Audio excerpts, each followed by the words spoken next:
پھر بھی عقل خواہشات کی بنسبت بہتر ہے. عقل جو ان کے پاس ہے وہ ہماری خواہشات سے خواہشات تو جانور ٹائپ انسان یہ جو جنگل کا قانون ہوتا ہے وہ بن جاتا ہے.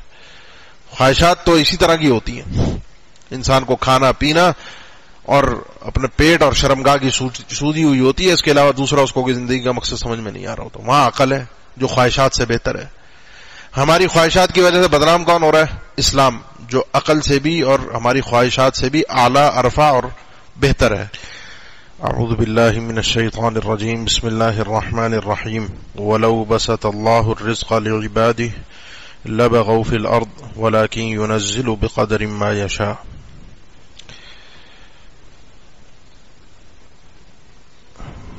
جس موضوع پر گفتگو کے حوالے سے اعلان کیا گیا تھا اشتہار میں موجود ہے کہ ہمارے ہاں اس وقت جو موجودہ ملکی صورتحال ہے, مہنگائی ہے, اور ہمارا تجارت کا کاروبار کا جو انداز ہے, اس حوالے سے شرعی رہنمائی کیا ہے.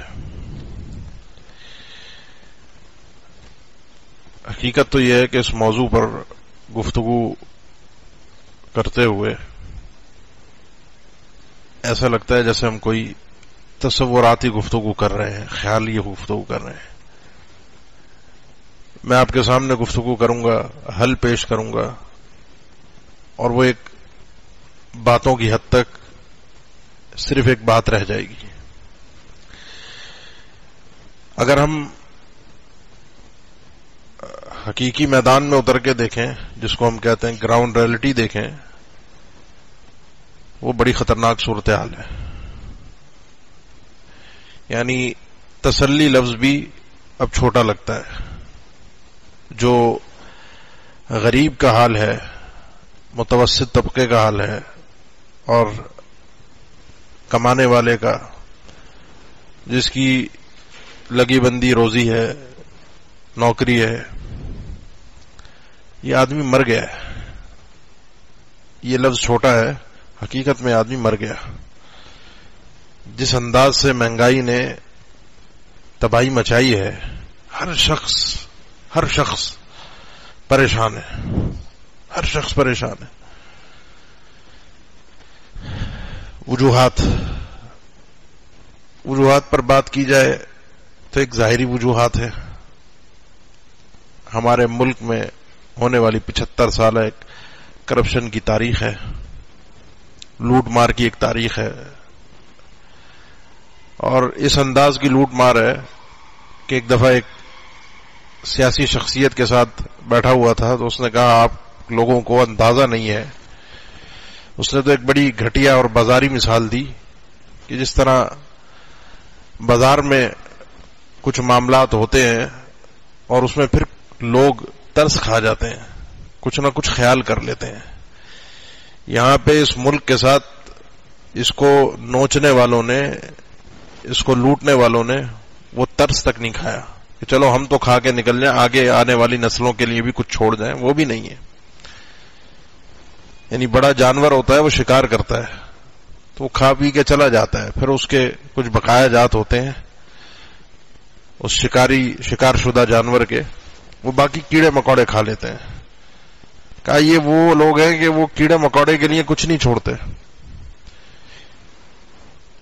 یہ ایک بنیادی وجہ ہے, لیکن یہ اصل وجہ نہیں ہے. یہ کرپشن ہم پہ مسلط کیسے ہوئی, ہم اس تباہی کے دہانے پر پہنچے کیسے, ایسے بدعنوان لوگ آگے آئے کیسے, یہ اصل سوال ہے. اور اس کا جواب سیدھا سا ہے کہ اللہ تعالی ایسے لوگوں کو مسلط کرتا ہے بطور سزا کے اور بطور عذاب کے, ایسی اقوام پر جو اقوام اللہ سے دشمنی مول لینے کے لیے تیار ہوتی ہیں. میں زیادہ لمبی گفتگو نہیں کروں گا, چند الفاظوں میں اور چند نکات میں آپ کو چاہوں گا کہ میرا پیغام پہنچ جائے اور کسی طریقے سے میری اور آپ کی اصلاح ہو سکے. مسئلہ یہ ہے کہ سزائیں اپنوں کو ملا کرتی ہیں. عام طور پر ہم یہی دیکھتے ہیں نا کہ جی ہم مسلمان ہیں, ہم مومن ہیں, اور ہم ہی تکلیفوں میں ہیں. آج کون سا مسلمان ملک ہے جو کوئی عزت کی زندگی جی رہا ہو، جو کوئی اپنا سر اٹھا کے کوئی بات کر سکتا ہو؟ لیکن جتنے کافر ممالک ہیں وہاں کی آپ ترقی دیکھیں، وہاں کا عروج دیکھیں، وہاں کا نظام اور سسٹم دیکھیں، ہے نا. ہمارے ملک میں آج یہی نعرہ ہے نا، پاکستان زندہ باد کے بجائے پاکستان سے زندہ بھاگ. ایسے ملکوں میں جا کے رہو، سکون کی زندگی گزارو، وہاں تمہارے بچوں کا مستقبل محفوظ ہے، وہاں پر امن و امان ہے، وہاں پر سکون ہے، وہاں پر معیار ہے، وہاں پر قانون ہے، وہاں پر لالچ نہیں ہے، وہاں پر دھوکہ نہیں ہے، وہاں پر جھوٹ نہیں ہے، اللہ کا عذاب نہیں ہے. اور ہم مسلمان ہیں، ہم پر اللہ کا عذاب ہے. یہ شکوے ہیں دو طرح کے، ہم پر ہی کیوں، ان پر کیوں نہیں. تو میں نے ایک جملے میں بات کہہ دی تھی، جواب پہلے ہی دے دیا تھا کہ سزائیں اپنوں کو ملا کرتی ہیں، ان کے لیے کچھ اور ہے اللہ کا نظام. اشد الناس بلاء الانبیاء، جامع ترمذی کی حدیث ہے، اللہ تعالیٰ سب سے زیادہ آزماتا ہی انبیاء کو ہے. یہ دنیا کی آزمائش ہے. وَلَنَبْلُوَنَّكُمْ بِشَيْءٍ مِّنَ الْخَوْفِ وَالْجُوعِ وَنَقْصٍ مِّنَ الْأَمْوَالِ وَالْأَنفُسِ وَالثَّمَرَاتِ. تاکیدات کے ساتھ اللہ نے فرمایا ہم لازمی، ضرور، قسم، باؤ قسمیاں ہیں، تمہیں ضرور آزمائیں گے. تمہاری آزمائش ہوگی، تمہیں بھوک سے آزمایا جائے گا، کبھی تمہارے پاس کھانے کو نہیں ہوگا، غذائی قلت ہوگی، کبھی اناج تو موجود ہوگا، خریدنے کی صلاحیت اور طاقت نہیں ہوگی، اور کبھی یہ دونوں چیزیں ہوں گی تو طبیب اور معالج نے منع کیا ہوگا میاں صاحب اگر یہ چیز کھائی تو طبیعت بگڑ جائے گی، اب آپ نے چکنائی نہیں کھانی، اب آپ نے گوشت نہیں کھانا، اب آپ نے فلاں چیز نہیں کھانی. یہ بھوک سے اللہ کی آزمائش ہوتی ہے. تو آزماتا اللہ اپنے بندوں کو ہے، اور آزمائش وہ ہوتی ہے کہ جس کے آنے کے بعد، جس تکلیف کے آنے کے بعد، جس آفت اور مصیبت کے آنے کے بعد بندہ اللہ کی طرف پلٹ کر آ جائے، وہ آزمائش ہوتی ہے. اور اگر اس کے بعد بھی وہ اللہ سے دور ہو گیا تو وہ اس کے لیے عذاب ہوتا ہے. ایک ہی تکلیف ہوتی ہے، ایک ہی چیز ہوتی ہے، ایک ہی وقت میں کسی کے لیے وہ آزمائش ہوتی ہے اور کسی کے لیے عذاب ہوتی ہے. جو پلٹ کر اپنے رب کی طرف آ گیا اس کے لیے آزمائش تھی، جو اپنے رب سے دور ہو گیا اس کے لیے عذاب تھا. اب رب تعالیٰ میں آزما رہا ہے. تو اب چند چیزوں کو، چند نکات کو اپنے ذہن میں مستحکم کر لیجیے اور ہمیشہ آپ کے سامنے رہیں. پہلی چیز، وَمَا مِن دَابَّةٍ فِي الْأَرْضِ إِلَّا عَلَى اللَّهِ رِزْقُهَا. اس زمین پر رینگنے والا چھوٹا سا اگر کیڑا بھی ہے تو اللہ نے جو اس کا مقدر ہے، جو اس کا رزق ہے، وہ اس تک پہنچ کر رہے گا. اللہ کی ذمہ داری ہے. میں اور آپ اپنی جب ماں کے پیٹ میں تھے تو ہماری ایک تقدیر کا ظہور ہوا تھا. تقدیر کا ایک مرحلہ ہے یہ جو لوح محفوظ میں، وہ تو پہلے سے فرشتے کو بھیجا جاتا ہے. جب ہم میں سے ہر شخص اس مرحلے سے گزرا ہے. جب ہم لاشعوری مرحلے میں تھے، تمام الخلقت بھی نہ تھے، اس وقت ایک فرشتہ آیا تھا جس نے میرا رزق لکھ دیا تھا، اس تقدیر کو نمایاں کر دیا تھا. میں نے کیا کھانا ہے، اور اس کھائے بغیر میں اس دنیا سے نہیں جاؤں گا. اس دانے کو اپنے حلق سے اتارے بغیر، اس گھونٹ کو اپنے پیٹ میں لے جائے بغیر اس دنیا سے میں نہیں جاؤں گا. پہلی چیز، اللہ کا قانون، اللہ کا وعدہ ذہن میں رکھیں. دوسری چیز، وَلَوْ بَسَطَ اللَّهُ الرِّزْقَ لِعِبَادِهِ لَبَغَوْا فِي الْأَرْضِ. اللہ اگر یہ رزق کشادہ کر دے، پھیلا دے. سب امیر ہونا ہی چاہتے ہیں نا، سب دنیا کا امیر ترین انسان بننا چاہتے ہیں. اگر یہ سب کے لیے دروازے کھول دیے نا، زمین میں فساد مچ جائے گا. وَلَٰكِن يُنَزِّلُ بِقَدْرٍ مَّا يَشَاءُ.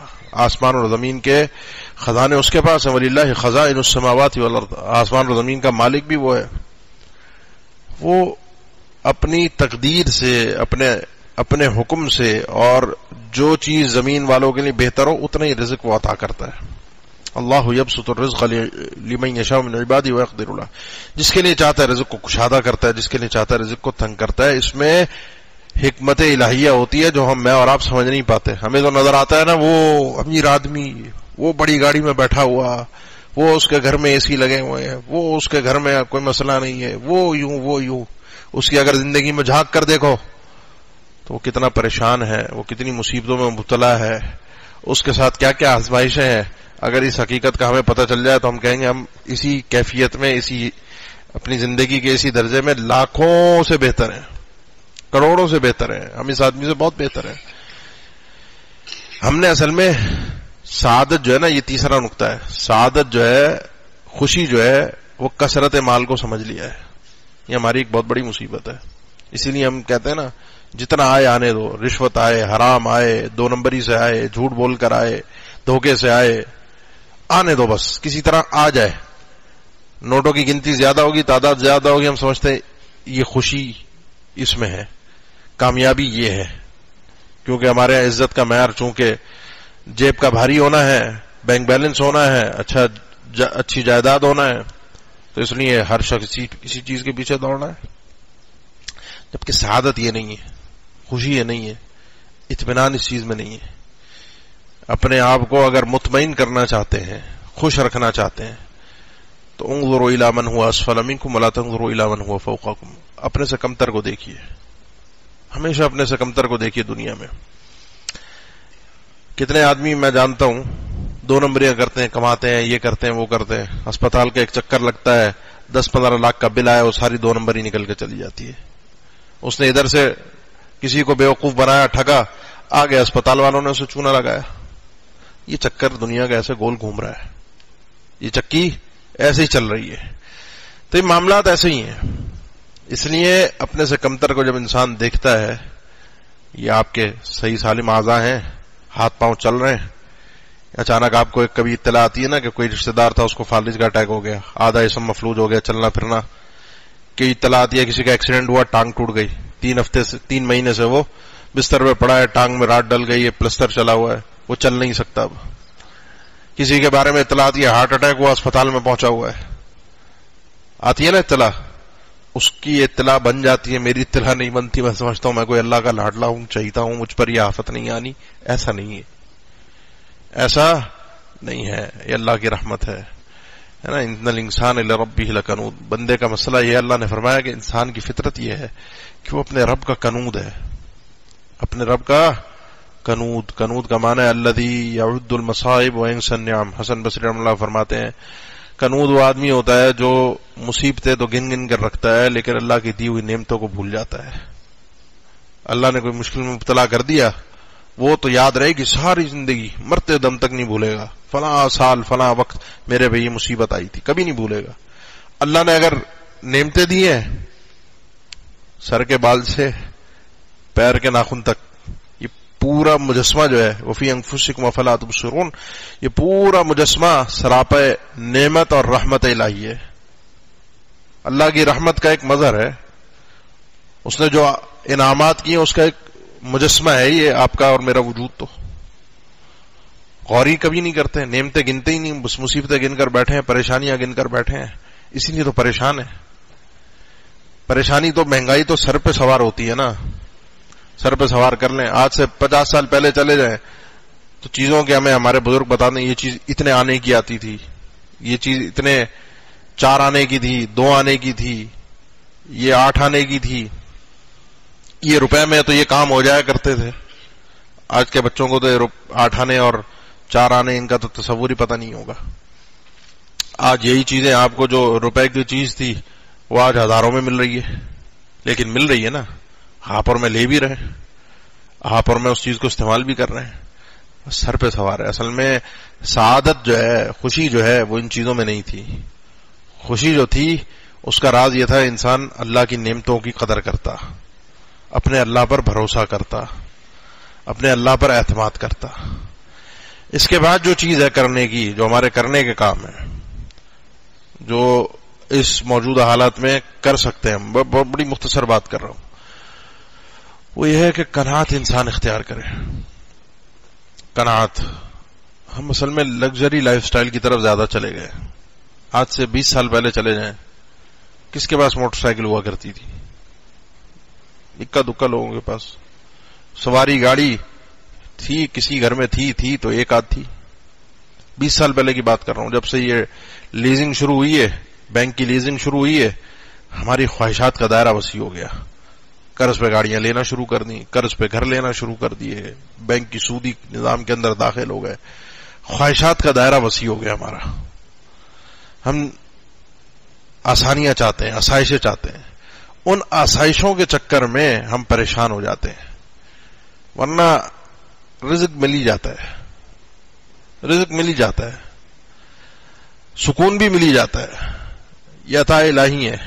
باقی جن چیزوں کے پیچھے ہم خود بھاگ کے اپنے آپ کو پریشان کر رہے ہیں، بس پھر لگے رہو، پیچھے بھاگتے رہو، پریشان ہوتے رہو. تو یہ جو قد افلح من رزق قد افلح من اسلم، وہ آدمی کامیاب ہو گیا. آپ صلی اللہ علیہ وسلم کا فرمان ہے جو اسلام لے آیا، ورزق کفافا، برابر برابر اس کو رزق مل گیا، جتنی ضرورت تھی وہ ملتا رہا، جس کو ہم ہینڈ ٹو ماؤتھ کہتے ہیں. اللہ نے جو آپ کی ضروریات ہیں، آپ کی ضروریات آنے سے پہلے وہ اللہ حل آپ کے پاس پہنچا دیتا ہے. وقنعه اللہ بما آتاه، اللہ نے اسے قانع کر دیا ہے، مطمئن کر دیا ہے جو اسے دیا ہے. اس کو لگتا ہے میں دنیا کا امیر ترین آدمی ہوں، سکون دہ آدمی ہوں، چھت میسر ہے، زمین میسر ہے، رہنے کو جگہ موجود ہے، کھانے کے لیے یہ چیز موجود ہے، پہننے کے لیے لباس موجود ہے. اگر یہ چیزیں موجود ہیں، آپ غریب نہیں ہیں، آپ مہنگائی سے تنگ آدمی نہیں ہیں. تو یہ اللہ کی طرف سے سکون کے لیے، اطمینان کے لیے یہ چند معاملات ہیں جن کو کرنا ضروری ہے. رشتہ داری، صلہ رحمی. ہر آدمی بہت مصروف ہے، بہت بزی ہے، سوشل میڈیا کا دور ہے، موبائل میں تو دینے کے لیے وقت ہے، سوشل میڈیا کو بتانے پہ، دنیا کو بتانے کے لیے سب کچھ وقت ہے ہماری نسلوں کے پاس. آس پاس بیٹھے ہوئے لوگوں کے، گھر والوں کے، ماں باپ کے لیے، بہن بھائیوں کے لیے وقت نہیں ہوتا عام طور پہ. کسی بیمار کا پتہ بھی چل جائے تو آج کل بیماری کی عیادت بھی ڈیجیٹل ہو گئی ہے. یہ دھڑا دھڑ میسج آتے ہیں، لا باس طور انشاءاللہ، کسی کی وفات کے بعد انا للہ و انا الیہ راجعون، انا للہ و انا، گروپ میں. چلو مان لیں، کوئی اجتہاد کر کے نکال لیں، ہو گئی تعزیت، ہو گئی آپ کی عیادت، لیکن کیا کس کو کہتے ہیں صلہ رحمی؟ ایسے ملتا ہے ان قدموں پہ چلنے کا ثواب کسی کی عیادت کے لیے جانے کے لیے؟ تو یہ جب ہم اس طرح ڈیجیٹل ہو گئے اور بڑے مفاد پرست ہو گئے تو زندگی سے برکتیں بھی اڑ گئی. آپ صلی اللہ علیہ وسلم نے اسی نے تو فرمایا تھا کہ وہ آدمی جو صلہ رحمی کرتا ہے، جو آدمی چاہتا ہے، من احب ان یوسع له فی رزقہ، جو چاہتا ہے کہ اس کے رزق میں اللہ کی طرف سے آسانی اور برکتیں ہو جائیں اور اس کے عمر کو دراز کر دیا جائے، بابرکت زندگی ہو، رزق میں کشادگی ہو، زندگی بابرکت ہو، فلیصل رحمہ. یہ جو آس پاس کے رشتہ دار ہوتے ہیں نا، تو ان سے بغیر غرض و غایت کے، ورنہ تو آج کل جس کی جیب بھاری اور رشتہ دار کی اس کی چھینک آ جائے تو عیادت کے لیے بھی لوگ جمگٹا لگ جاتا ہے. اور جو غریب ہو، وہ مر بھی جائے تو لوگ کہتے ہیں ہو گئی تعزیت، اللہ نے دعا کر دی، دعا ہی تو مقصود ہے، گھر پہ بیٹھے بیٹھے دعا کر دی، ہو گئی تعزیت. یہ جو ڈبل سٹینڈرڈ ہے ہمارا، اسی نے تو مار دیا ہمیں، اسی نے تو ہماری زندگی سے برکتوں کو ختم کر دیا ہے. اب باتیں بہت ہیں کرنے کی، میں اپنی گفتگو کو طویل نہیں کرنا چاہتا. یہ جو چیزیں آپ دیکھ رہے ہیں، سن رہے ہیں، ان کو کہتے ہیں اسباب معنویہ. یہ چیزیں محسوس نہیں ہوتی. محسوس کیا ہے؟ نوٹ کا زیادہ ہونا، 1000 کی چیز 2000 میں بھیج دی، یہ کامیابی ہو گئی. تو یہ ہم جب اس طرح سے چیزوں کو دیکھتے ہیں تو یہ اسباب معنویہ جو ہوتے ہیں، ان کے اوپر اگر غور کریں تو کس نے مہنگائی پیدا کی ہے؟ اب آپ بتائیے، کون ہے اس مہنگائی کا موجد؟ کس کی وجہ سے یہ رزق کی تنگی ہوئی ہے؟ کس کی وجہ سے پریشانی ہوئی ہے؟ ہے نا، یہ جو دوسرا مضمون کا جو دوسرا میرا حصہ ہے، تجارت کا، کاروبار کا طریقہ کار، مجھے آپ بتائیے چند سالوں سے آپ حضرات میں سے اکثر، بلکہ تقریباً سبھی مارکیٹ میں بیٹھنے والے ہیں، کوئی کسی کا اپنا کاروبار ہے، کوئی نوکری پیشہ ہے، کوئی بہرحال مارکیٹ سے وابستہ تو سبھی ہیں. مجھے بتائیے کیا ہیرس اور لالچ، 2 نمبری، دھوکہ دہی، فراڈ، جھوٹ مارکیٹ میں نہیں ہے، کام کاج میں نہیں ہے؟ اور کس حد تک ہے وہ آپ حضرات خود جانتے ہیں. یعنی ہم تو یہ پہلے سمجھتے تھے کہ کرپشن شاید حکومتی اداروں میں ہوتی ہے، یہ جو کلرک بیٹھے ہیں، جو حکومتی ادارے والے ہیں، یہ رشوت لیتے ہیں. ابھی مجھے تو کئی دنوں سے حیرت ہو رہی ہے، سوالات لوگ بھیج رہے ہیں کہ اب یہ جو پرائیویٹ ادارے ہیں، ان کے اندر بھی مال سپلائی کرنے کے لیے ان کے نیچے ملازموں کو رشوت دینی پڑتی ہے پرائیویٹ اداروں میں. اب مجھے آپ بتائیے، پھر ہم کہیں کہ جی بے برکتی ہو گئی، پھر ہم کہیں کہ جی امریکہ یورپ بڑا اچھا ہے، وہاں پر مستقبل ہے، اور یہی 2 نمبر لوگ جب وہاں جاتے ہیں تو سارے ایماندار بن کے رہتے ہیں، سارے انسان کے بچے بن کے رہتے ہیں، یہاں موت پڑتی ہے. ہم نے اس ماحول کو برباد کیا ہے. ہم مسلمان ہو کے اسلام کا نام لے کر، اسلامی شعائر کو اپنا کر، ہم نے اپنے آپ کو دھوکہ دیا ہے. اسلام کو نافذ نہیں کیا، ہم نے اپنی خواہشات کو نافذ کیا ہے. ہم اپنے خواہشات کے اسیر ہیں. جھوٹ، دھوکہ دہی، یہ کرپشن، یہ ہمیں اسلام نے نہیں سکھائی. کتنے ایسے ہیں اب یہ ڈالر کے ریٹ اوپر نیچے ہو رہے ہیں, آپ کو پتہ ہے, آپ تو مارکیٹ کے حضرات ہیں, کیا کچھ ہم لوگ کر رہے ہیں. کون کر رہا ہے؟ امریکہ یورپ کر رہا ہے, یہ کوئی کافر آگے کر رہا ہے؟ یہ ہم ہی لوگ ہیں نا جو سارے ذخیرہ کر کر کے رکھ رہے ہیں ان ڈالرز کو. اس کی بہت ساری وجوہات ہو سکتی ہیں, ہمیں اپنی حکومت پہ اعتماد نہیں ہے, وہ کیا کریں کیا نہ کریں, کل کو کیا کر دیں, تو اس لیے چلو سیفٹی کے لیے آدمی یہ چیز سمیٹ کے رکھ لے.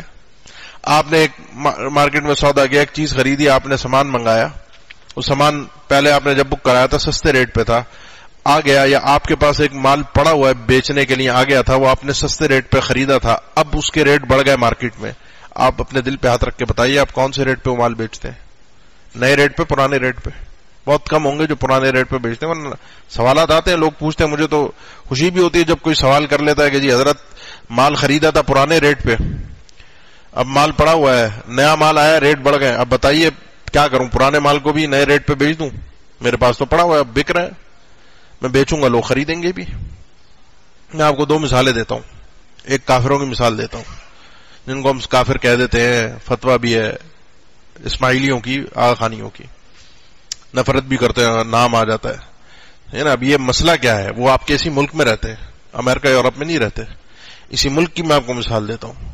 ان کے علاقے میں میرا اپنا خود کا جانا ہوا, وہ بیچ رہا تھا ڈرائی فروٹ, تو پتہ نہیں میرے خیال توت رکھا ہوا تھا, تو ہمارے ایک دوست نے ایک تھیلی اس سے پوچھا, ریٹ, خرید لی. میں نے دوسری تھیلی اٹھائی, میں نے بھی خریدنا چاہی, میں نے اس کو پیسے دیے, اس نے کچھ کم ریٹ میں مجھے دیے. میں حیران ہوا کہ اس کو زیادہ, مجھے کم.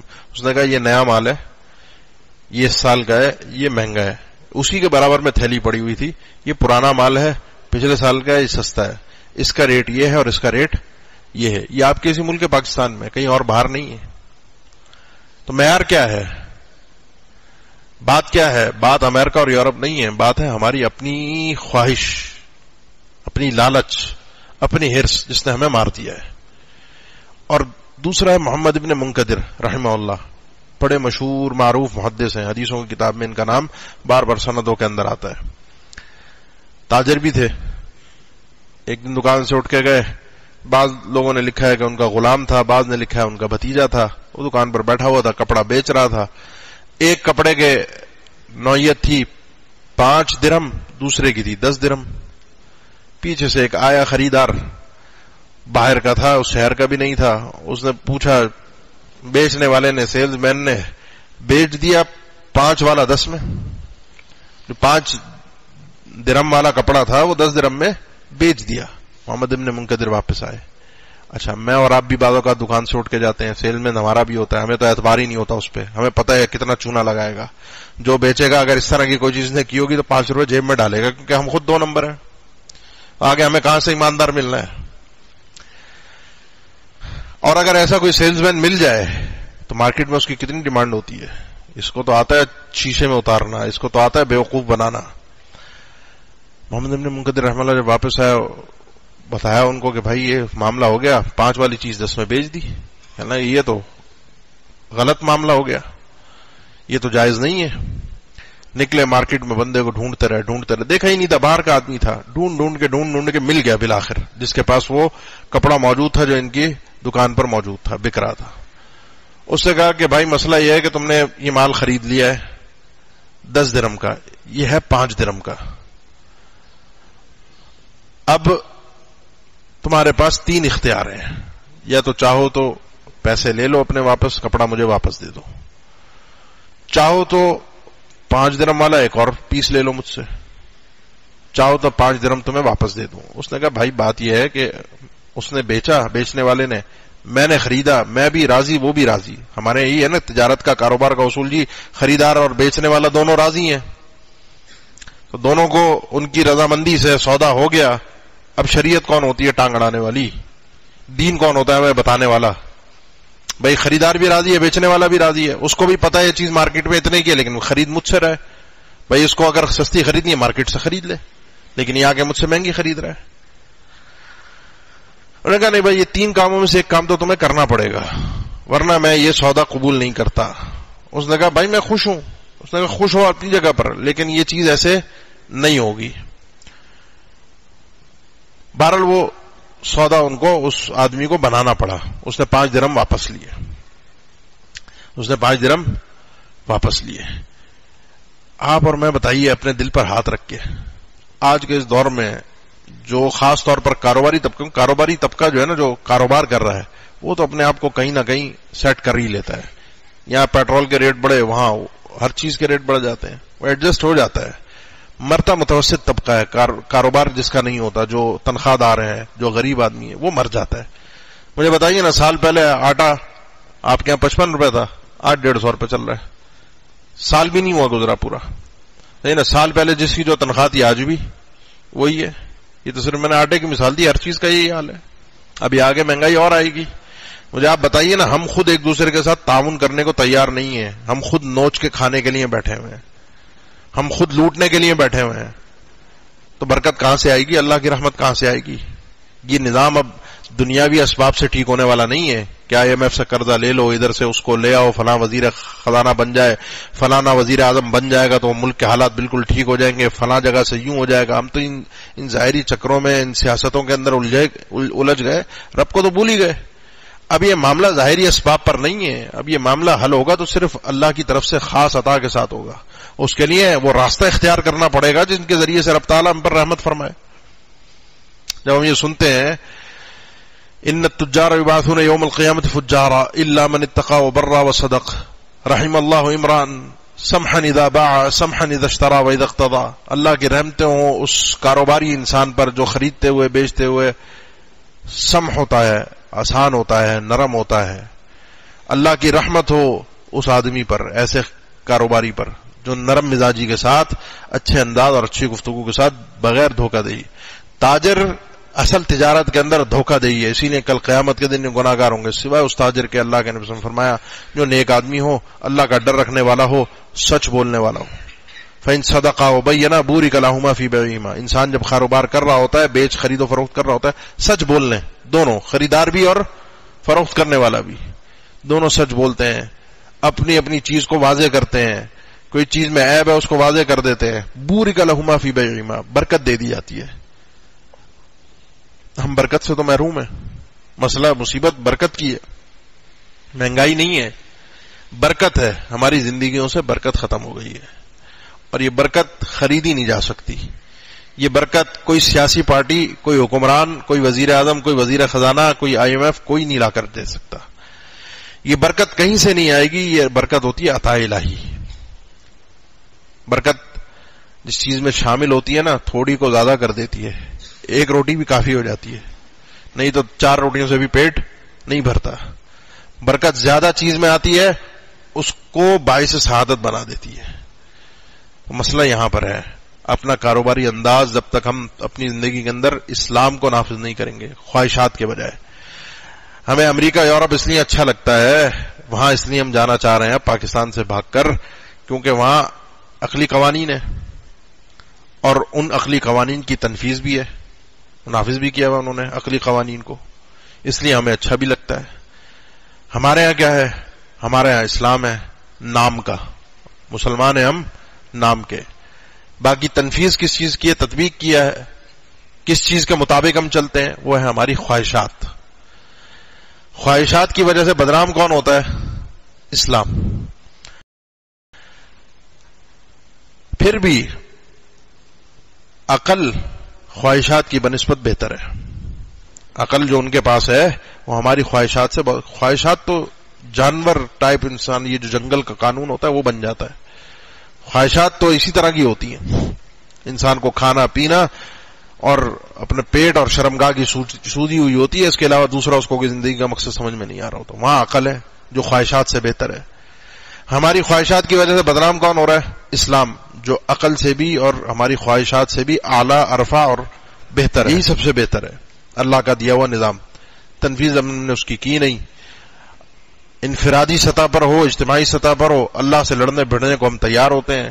ہم ان غلطیوں کو, ان گناہوں کو سمجھتے ہیں ان سے کچھ نہیں ہوتا, جھوٹ بولنے سے, کمانے سے کچھ نہیں ہوتا, کون سا پیسہ حرام ہو گیا. ہم نے 2 نمبری تو نہیں کی, خریدنے والا بیچنے والا راضی تھا, کوئی جھوٹ بھی نہیں بولا, 2 نمبری بھی نہیں ہے, کوئی رشوت بھی نہیں ہے. مسئلہ یہ ہے کہ ان چیزوں کے اندر ہم یہ نہیں سمجھتے کہ ان چیزوں سے برکت اڑ جاتی ہے, اطمینان اٹھ جاتا ہے، خوشی اٹھ جاتی ہے. یہ پیسہ کما کے گھر لے کر جاتے ہو، پیسہ ہوتا تو نوٹوں میں زیادہ ہے، بعد میں اولاد لڑ رہی ہوتی ہے، بعد میں خاندان تباہ ہو رہا ہوتا ہے، بعد میں بیوی بچے بات نہیں سنتے، بڑھاپا بڑی ذلت کے ساتھ گزرتا ہے. وہ تو ابھی ہمیں سمجھ میں نہیں آ رہا ہوتا، جب جائیں گے جب سمجھ میں آئے گا پھر روتے پھریں گے. بچے بات نہیں سنتے، بچوں کو کھلایا کیا تھا پہلے یہ تو بتاؤ. اولاد میرا کہنا نہیں مانتی، بیوی بات نہیں سنتی، ان کو یہ تو بتاؤ کہ کھلایا کیا تھا، کہاں سے کما کر لائے تھے. تو یہ موضوع تو بہت طویل ہے کہ اس کو برکت کو ہم کہاں سے ڈھونڈیں. تو یہ چیز چل رہی ہے، یہ چیز ہو رہی ہے، ہم لگے ہوئے ہیں اور اسی طرح سے لگے رہیں گے. میں نے شروع میں بات کہی تھی، یہ سب جو باتیں میں کروں گا یہ باتوں کی حد تک ہوگا، ایک خیالی باتیں ہوں گی. حقیقی دنیا میں اور آپ ان چیزوں کا وجود نہیں دیکھیں گے. بہرحال جب تک یہ باتیں ہیں، جب تک ہم یہ باتیں کر رہے ہیں، آپ یہ باتیں سن رہے ہیں، اس قسم کی آواز موجود ہے، یہ بھی ایک خیر کا پہلو ہے. یہ بھی اللہ کی طرف سے کوئی رحمت اور سعادت کا ہے کہ کم سے کم چین سکون کے ساتھ کچھ سانس تو لے رہے ہیں، کوئی زندگی تو گزار رہے ہیں، کچھ نہ کچھ زندگی کا پہیہ چل تو رہا ہے. اللہ نے کچھ نہ کچھ اسباب تو رکھے ہیں. اس لیے کوشش کیجئے اپنی زندگیوں کو تبدیل کرنے کی، اپنے اسلوب کو، اپنے سوچنے کے انداز کو، اپنے تعامل کو، اپنے کام کاج کو، اپنے اندر ایمانداری لے کر آئیے جس کی وجہ سے برکت آئے. اور بھروسہ رب پر کیجئے، اعتماد رب پر کیجئے، اسباب پر مت کیجئے. اسباب کچھ نہیں کر سکتے، اسباب رب کی عطا ہے. جہاں چیزیں اسباب سے باہر ہو جائیں وہاں تو کلی طور پر انسان اللہ کے سپرد ہو جائے. اور یہ اس جملے پر میں اپنی بات کا اختتام کرتا ہوں جو قرآن مجید کی آیت ہے، وَمَن يَتَّقِ اللَّهَ يَجْعَل لَّهُ مَخْرَجًا وَيَرْزُقْهُ مِنْ حَيْثُ لَا يَحْتَسِبُ وَمَن يَتَوَكَّلْ عَلَى اللَّهِ فَهُوَ حَسْبُهُ. جو اللہ سے ڈرتا ہے اللہ تعالیٰ اس کے لیے ہر تنگی سے نکلنے کا راستہ فراہم کر دیتا ہے. اس کو وہاں سے رزق دیتا ہے جہاں سے اس کو خیال بھی نہیں ہوتا، وہم و گمان بھی نہیں ہوتا، یہاں سے رزق آئے گا. اور جو اللہ پر بھروسہ کرتا ہے، وَمَن يَتَوَكَّلْ عَلَى اللَّهِ، جو اللہ پر بھروسہ کرتا ہے، فَهُوَ حَسْبُهُ، اللہ اس کے لیے پورا پورا کافی ہو جاتا ہے. جس کے لیے اللہ کافی ہوتا ہے، جس کا اللہ کارساز ہے، جس کے ساتھ اللہ ہے، آسمان و زمین کا مالک ہے، سارے خزانے اس کے ہیں، اس کو پھر کسی اور کی ضرورت پڑ سکتی ہے، وہ کہیں اور جا کے پریشان ہو کر رہ سکتا ہے، ممکن نہیں ہے. اللہ ہماری اصلاح فرما دے، اللہ ہمارے احوال پر اپنا خاص رحم و کرم فرما دے، اللہ ہمارے ملک پر خاص اپنا رحم و کرم فرما دے، ہمیں اچھے حکمران عطا فرما دے، ہمیں اسلامی جو ہمارا شعار تھا ہمارے آئین میں لکھا ہے اللہ اس کی تنفیذ کرنے کی توفیق عطا فرما دے. اللہ ہمیں آسانی اور آسائشوں والی اور رحمت اور برکت والی زندگی عطا فرما دے. جو پریشان ہیں اور سبھی پریشان ہیں اللہ ہماری پریشانیوں کو اپنے غیب کے خزانوں سے حل فرما دے، اپنی خاص مدد کے ساتھ ان کو مسائل کو، تمام مسائل کو حل فرما دے. اللہ عالم اسلام کی مدد فرما. ہمارے جو بھائی ترکی، شام، لبنان کے زلزلے سے متاثرہ ہیں اللہ ان کی خاص مدد فرما دے، اللہ ان کو صبر عطا فرما دے، اللہ ان پہ اپنا رحم و کرم فرما دے، اللہ ہماری بھی حفاظت فرما. اللہم الحمدللہ الذی عافانی مما ابتلاہم بہ وفضلنا علی کثیر ممن خلق تفضیلا. ان دعاؤں کو بکثرت کسی کو مبتلا دیکھیں، پریشانی میں دیکھیں، اس دعا کو پڑھا کریں. اللہ ہم پہ خاص اپنا رحم و کرم فرمائے، اس دنیا کی زندگی کو سعادت والی بنا دے، آخرت میں بھی ہمیں کامیاب فرما دے، ایمان تقوی والی زندگی عطا فرما دے. اقول قولی